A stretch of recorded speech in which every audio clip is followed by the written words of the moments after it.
I'm Jeff Bengtson. I'm a board member with the American Red Cross serving the Southwest Minnesota. And I'm also competing in Dancing with the Mankato Stars on February 13th at the Verizon Wireless Center. The Dancing with the Mankato Stars is a fundraiser for the American Red Cross. And you may have seen me do some kind of fun videos promoting the event. But I'm here for something today that's a little more important. And really here to talk about one of the services that the American Red Cross provides, and that's first aid and CPR. I'm here with Lindsay. She's a sophomore at Sibley East High School. And Lindsay has a story to tell about how she used some of the training that she received to save someone's life. Lindsay, thanks for meeting with me. No problem. Yeah.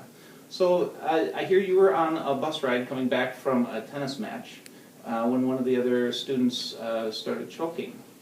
Can you tell me what happened? We all have fun after our tennis matches, and we're all usually pretty hungry. And after the match, the girl in the seat behind me started choking, and at first we were all kind of like, oh, maybe it just went down the wrong tube, and it should be okay. Then when we saw that she was actually struggling to breathe and she wasn't coughing, and we knew what was actually going on. Okay. And so so she was choking behind you. What did you do then? I ran behind her, and I performed the Heimlich maneuver. Was it scary? Not in the moment. I mean, you don't really have time to think about it. It's more scary when you're in, like, training, and you're thinking, oh, will I really have to do this? And what if I do have to do this and I can't do it correctly? And tell me a little bit about the training that you took. Through the Red Cross, I took lifeguard training, and we learned we learned lifeguard skills, and we learned first aid and CPR and the Heimlich. Okay. Did it take long? It was 2 weekends. Okay. Do you know of other students that went through the class or went through the training? I suppose some other lifeguards? Yes. Okay. Yep. A lot of my coworkers. Okay. And when did you learn how to do all this? How long ago was it? It was last spring. Okay. Okay.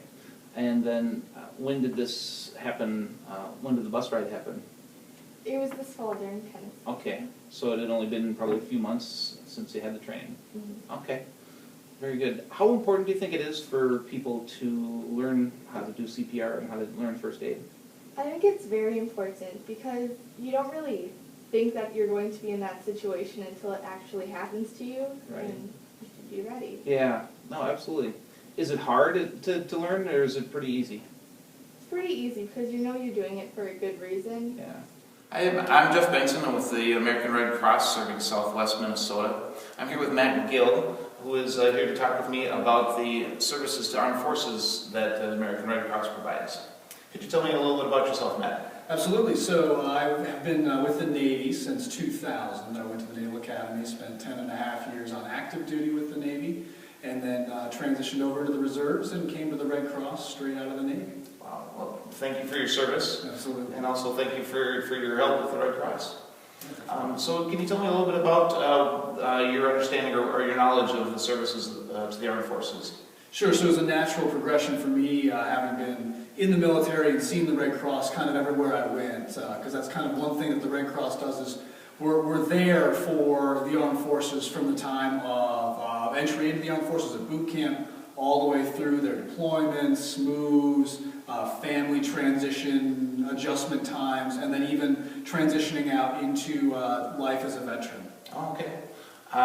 So there's really a presence with the American Red Cross throughout people's military careers. Absolutely, and around the world as well. So there's Red Cross deployed in service stations around the world wherever the troops are deployed. And then there's one of the big services that we provide is connecting deployed service members with family members back home that have had emergencies. So as my job as a supervisor of sailors, I would see these messages come in from my sailors all the time when there was something going on at home, and then as soon as that Red Cross message came in, we would work to get them home so they could be with their family in that time of emergency. Oh, that's terrific, and for our military families supporting our active military folks, to have that support network, especially if you're overseas, you can't be there to provide or care for your family. To have that support from the Red Cross is going to be invaluable. Yeah, it's really important. I mean, when I was in Naples, Italy, there's a big base there, about 8,000 service members and families, and it's a real tight-knit community, and the only charities that were there on base were the Navy Marine Corps Relief Society and the American Red Cross and the USO. So the Red Cross played this key role in making that community stronger, more resilient. While we're overseas and we're all kind of in this together, the Red Cross was at the heart of it. Sure. Well, that's terrific. Thank you very much for telling your story, and I appreciate your time. And again, thanks again for your service to our country. Absolutely, my pleasure. All right. All right.